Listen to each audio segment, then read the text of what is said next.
নবীধন খাঁচায় পাইয়া শুইয়া আছে আজমিরে, কেউ ফিরে না খালি হাতি বাবারে তোর দরবারেতে হুক করা কর হুক করা কর হুক করা কর।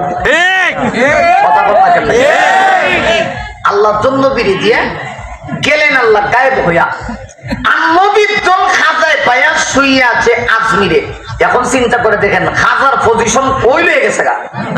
আল্লাহ দন দিলাইছে নবীরে আর নবীর দন দিলাইছে খাজারে, আর খাজা সব দন পাইয়া শুই আছে আজমিরে।